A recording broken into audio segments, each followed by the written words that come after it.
आपको कुछ भी नहीं करना है, मात्र एक उपाय करना शुरू कर दीजिए। यह आपके हार्ट को हेल्दी बना देगा और हार्ट अटैक जैसी समस्याओं से आपको बचा लेगा। हेलो एवरीवन, मेरा नाम प्रीति देव है। मैं एक सर्टिफाइड न्यूट्रिशनिस्ट फूड टेक्नोलॉजिस्ट आप सभी के हेल्थ ट्रेनर हूँ। आप हर एक दिन सुन रहे हैं कि हर 3 व्यक्ति में से एक व्यक्ति, चाहे उम्र जो भी हो, हार्ट अटैक जैसी गंभीर समस्या से जूझ रहा है। तो इसीलिए आज मैं आपको बताने वाली हूँ ऐसा घरेलू उपचार जो आप अपने घर में ही कर सकते हैं, जिससे आप यह समस्या जो हार्ट अटैक करती है या ब्रेन स्ट्रोक करती है, इस समस्या से बच सकते हैं। बहुत ही साधारण सा उपाय है। इसमें आपको कोई भी पैसे खर्च करने की आवश्यकता नहीं पड़ेगी। घर में ही इस उपाय को आप बड़े ही आसानी से कर सकते हैं। आइए मैं आपको बताती हूँ कि हार्ट अटैक क्यों आता है, इसके पीछे के क्या कारण होते हैं। हम सभी जानते हैं कि हार्ट अटैक आने से पहले हमारे शरीर में ट्राइग्लिसराइड या शरीर में बैड कोलेस्ट्रॉल यानी कि LDL, जिसे हम लो डेंसिटी लाइपोप्रोटीन बोलते हैं, वह बढ़ जाती हैं। लेकिन इसके अलावा जो लोगों में ट्राइग्लिसराइड नॉर्मल रेंज में है और साथ में कोलेस्ट्रॉल भी, जो बैड कोलेस्ट्रॉल है, वो भी नॉर्मल रेंज में है, ऐसे भी व्यक्तियों में देखा जाता है कि अगर वो बहुत ज़्यादा नॉन वेजिटेरियन खाना खाते हैं तो उन लोगों में भी हार्ट अटैक की समस्या देखने को मिलती है। वैसे तो कहा जाता है कि मोटापा कारण होता है हमारे शरीर में हार्ट अटैक देने का, लेकिन अभी के स्टडीज़ में पाई गई हैं बहुत सारे ऐसे भी केसेस आ रहे हैं जिसमें हमारी जो है त्वचा वो पीली पड़ रही हैं, खून की कमी हो रही है, शरीर में चिड़चिड़ापन आना शुरू हो रहा है और शरीर दुबला पतला रह रहा है। फिर भी ऐसे भी व्यक्तियों में हार्ट अटैक की रेट बढ़ती जा रही है। ऐसा तब होता है जब उनके केस में होमोसिस्टीन लेवल बढ़ जाता है। होमोसिस्टीन क्या होता है और ये कैसे हमारे शरीर को नुकसान करता है, इसमें मैंने पहले एक वीडियो शेयर की थी, उसके ऊपर सारी डिटेल जानकारी हमने वहाँ पर दे दी है। होमोसिस्टीन को अगर साधारण भाषा में समझी जाए तो ये एक हमारे शरीर में एसेंशियल प्रोटीन होता है और ये एसेंशियल प्रोटीन होमोसिस्टीन 2 भाग में जब हमारे शरीर में जाए तो 2 भाग में डिवाइड होना यानी कि बंटना आवश्यक होता है। इसमें से एक होता है एसेंशियल जो अमाइनो एसिड और दूसरा नॉन एसेंशियल अमाइनो एसिड। अगर यह 2 भाग में डिवाइड नहीं होता है, क्यों नहीं होता है, इसके पीछे का कारण है कि कुछ ज़रूरी मिनरल्स हमारे या विटामिन हमारे शरीर में नहीं है। इसके लिए हमें चाहिए होता है विटामिन B6, B9 और B12। बड़े आसानी से घर के खान पान में ही आपको यह मिल जाएगा। उसकी जानकारी मैं आगे दूंगी। सबसे पहले मैं आपको बता दूं कि जो लोग भी वेजिटेरियन हैं यानी कि शाकाहारी हैं, उनके लिए क्या करना है, और जो लोग नॉन वेजिटेरियन खाना खाते हैं यानी कि जो मांस मछली ज़्यादा सेवन करते हैं, उन लोगों के लिए कौन सा आपको घरेलू उपचार करना है।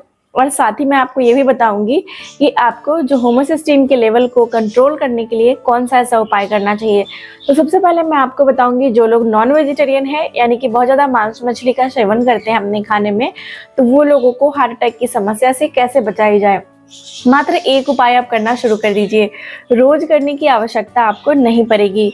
इसे आप जब भी आपको लगता है कि आपने कुछ ज़्यादा खाना खा लिया है, ज़्यादा नॉन वेजिटेरियन खाना खा लिया है, तो उसके बाद अब यह उपाय को कर सकते हैं। लगातार 7 दिन तक कर लीजिए। कैसे क्या करना है, तो इसके लिए आपको क्या करनी है, 3 कलियां लहसुन की यानी कि गार्लिक की ले लेनी है। लहसुन क्या होता है कि इसमें बहुत अच्छी मात्रा में एलिसिन होता है और लहसुन में यानी कि गार्लिक में एलिसिन जो होता है वो एक ब्लड थिनर का काम करता है। खून के थक्के बनाने से हमें बचा लेता है, जिससे हार्ट अटैक जैसी समस्या और ब्रेन स्ट्रोक जैसी समस्याओं से हम बच जाते हैं। तो लहसुन का प्रयोग हमें कैसे करना है, तो 3 लहसुन की ले लें और उसे अच्छे से कूट ले या कद्दूकस कर लीजिए। उसके बाद आपको 1 गिलास गुनगुना पानी ले लेना है और इसमें कुटे हुए लहसुन को डाल देना है। अगर आपको डायबिटीज़ की समस्या नहीं है तो आप इसमें छोटे चम्मच से आधा चम्मच शहद मिला सकते हैं। शहद मिलाना भी बहुत फ़ायदेमंद होता है क्योंकि शहद में बहुत सारे ऐसे न्यूट्रिएंट्स होते हैं जो हमारे हार्ट को हेल्दी रखने के साथ साथ शरीर को भी हेल्दी करते हैं और इसके स्वाद को भी बढ़ा देते हैं। इसे मिलाने के बाद आपको इसे सुबह सुबह खाली पेट पी लेना है। इसे लगातार 7 दिन तक आपको प्रयोग करना है रिजल्ट देखने के लिए, जिससे आपकी देखी जाएगी कि ट्राइग्लिसराइड बढ़ गई है या शरीर में अगर बैड कोलेस्ट्रॉल बढ़ गया है यानी जिसे हम LDL बोलते हैं, उसकी मात्रा को यह धीरे धीरे बैलेंस कर देता है यानी कि कम करने लग जाता है। साथ ही साथ लहसुन जो होता है इसमें एलिसिन होता है, ये हमारे शरीर में अच्छे कोलेस्ट्रॉल को बढ़ाता है जो हमारे हमारे शरीर में वाइटल फंक्शंस के लिए काफ़ी फ़ायदेमंद होती हैं। लेकिन जो लोग वेजिटेरियन हैं या फिर जो जैन लोग ये वीडियो को देख रहे हैं, जो लोग इस तरह के लहसुन और प्याज का सेवन नहीं करते हैं, उनके लिए मैं क्या उपाय बताऊं? तो उनके लिए भी एक उपाय मैं आपको बता देती हूं जो बहुत ही असरदार है। इसके लिए मात्र और मात्र आपको 2 सामग्री की आवश्यकता पड़ेगी जो घर में ही उपलब्ध होती हैं। सबसे पहले जो सामग्री आपको लेनी है वो लेनी है दालचीनी। दालचीनी जिसे हम सिनामन बोलते हैं।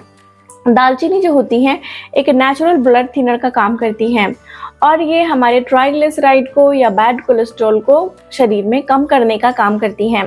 इसलिए दालचीनी का प्रयोग काफ़ी समय से होती आ रही है। दालचीनी का प्रयोग हमें करना चाहिए, लेकिन इसके साथ हमें क्या करना है, ब्लैक पेपर यानी कि काली मिर्च भी लेना है।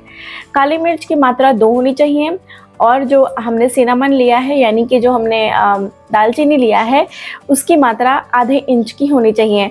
दालचीनी बाज़ार में बहुत सारे अलग अलग दालचीनी मिल जाते हैं। एक मोटे मोटे लकड़ी की मिलती है और एक पतली पतली आपको बारीक कटी हुई छिलके जैसी निकली हुई जो पेंसिल छीलने पे निकलती है ना, वैसी मिलती हैं। तो जो पेंसिल छीलने पे जो बारीक कटी हुई दालचीनी मिलती है वही आपको लाना है, क्योंकि वही दालचीनी असली होती है और फ़ायदेमंद होती हैं। मोटा लकड़ी वाला लेकर आएंगे तो आपको ज़्यादा फायदा नहीं करेगा। अब आपको क्या करना है, दालचीनी और ब्लैक पेपर यानी 2 चुटकी काली मिर्च का पाउडर उसमें डाल देना है। 1 गिलास गुनगुना पानी ले लीजिए। इसमें आपको क्या करना है, दालचीनी की जो लकड़ी है उसको कूटकर इसको उबालिए। 1 गिलास पानी जो है तब तक उबालिए जब तक यह 1 कप के बराबर ना हो जाए। धीमे आंच पे इसे उबालना है। जैसे ये उबल जाए तो इसे हल्का गुनगुना कर लें और फिर छान लीजिए। छानने के बाद जब यह चाय, दालचीनी की चाय निकल कर आ जाती है तो इसमें आपको मिला देना है 2 चुटकी जो हमने 2 ब्लैक पेपर लिया है यानी 2 काली मिर्च, उसको पाउडर को आपको उसमें डाल देना है। यह बहुत अच्छा ब्लड थिनर का काम करता है। वेजिटेरियन लोग, जो लोग लहसुन का सेवन नहीं कर सकते हैं, उनके लिए बहुत अच्छा उपाय है, जिससे आप हार्ट अटैक जैसी गंभीर समस्या से बच सकते हैं। जो लोगों के ब्लड प्रेशर नहीं रहता, हार्ट अटैक की कोई दिक्कत नहीं है, वो लोग भी ये दोनों में से कोई एक उपाय को जरूर से अपनाना शुरू कर लीजिए। रोज़ नहीं करना है, महीने में कम से कम इसे आपको 2 सप्ताह कर लेना है। ऑल्टरनेट वीक्स करिए, यानी कि 1 सप्ताह किया है फिर दूसरा सप्ताह नहीं करिए, तीसरे सप्ताह करिए। ऐसा करके देखिए, शरीर आपका निरोगी होना शुरू हो जाएगा, हार्ट हेल्दी होना शुरू हो जाएगा। अब आइए मैं आपको बताती हूँ कि होमोसिस्टीन के लेवल को बैलेंस करने के लिए और इसको 2 भाग में बंटने के लिए आपको ऐसी कौन सी उपचार करनी चाहिए जिससे आपके हार्ट को हेल्दी रखा जा सके। और जो लोग बहुत ज़्यादा अत्यधिक नॉन वेजिटेरियन का खाते हैं खाना, उनके लिए तो बहुत आवश्यक है। वो है हमारे घर में बहुत आसानी से मिल जाने वाला फर्मेंटेड प्रोडक्ट। ये फर्मेंटेड प्रोडक्ट जो होते हैं वो बहुत अच्छे होते हैं बैक्टीरिया, जो कि इनको तोड़ने में मदद करते हैं। इसके लिए सबसे अच्छा जो उपाय है वो है दही। दही हो या छाछ हो, आपके लिए वंडर करता है। देखते हुए कि जो नॉन वेजिटेरियन है वो लोग साथ में अगर दही खाते हैं या कोई भी लोग अगर दही का सेवन करते हैं, छाछ का सेवन करते हैं, इसका प्रयोग रात के वक्त नहीं करना है। दही छाछ का दिन के वक्त करिए या सुबह के वक्त भी आप ले सकते हैं। तो देखेंगे कि आपके शरीर में होमोसिस्टीन लेवल कभी नहीं बढ़ेगा और अचानक से जो हार्ट अटैक आ जाती हैं, ब्रेन स्ट्रोक आ जाती हैं, वो समस्या नहीं देखने को मिलेगी, क्योंकि इसमें अच्छी मात्रा में B6, B9, B12 मौजूद होता है जो हमारी होमोसिस्टीन के लेवल को ब्रेक करता है, जिससे यह 2 एसेंशियल और नॉन एसेंशियल अमाइनो एसिड में टूट जाते हैं और यह हमारे शरीर में जरूरी जो काम है वो करने लग जाते हैं। ये जाकर हमारे आर्टरीज में यानी नसों में इकट्ठा नहीं होते हैं, जिससे एथेरोस्क्लेरोसिस जैसी समस्या से हम बच जाते हैं। और ज़्यादातर केसेस में ये जो आपको मैं खतरा बता रही हूँ देखने को मिलता है। ये बहुत सारे जो पतले दुबले दिखने वाले लोग, बहुत हेल्दी लोग, जो लोगों को आपको बिल्कुल भी कोलेस्ट्रॉल, ट्राइग्लिसराइड नहीं बढ़ा है, वो लोगों में ये गंभीर हार्ट अटैक जैसी समस्या मेन जो कारण होता है वो होमोसिस्टीन का बढ़ जाना होता है। तो इसको दूर करने के लिए खाने में दही को शामिल करिए। कम से कम 1 वक्त दही जरूर खाइए, जिसे हम कर्ड बोलते हैं और बाहर के देशों में योगर्ट बोलते हैं। ये हमारे लिए बहुत अच्छा प्रोबायोटिक होता है। तो आज की जानकारी यहीं तक की दोस्तों। जानकारी को बहुत बहुत शेयर करिए, क्योंकि ये बहुत ही ज़्यादा हेल्पफुल जानकारी है, आप सभी को बहुत ज़्यादा मदद करने वाली है। मुझे शेयर करना नहीं भूलिएगा, मुझे लिखकर बताइएगा कहाँ से इस वीडियो को देख रहे हैं। तब तक अपना बेहद ख्याल रखिए, मुस्कुराते रहिए। शुक्रिया।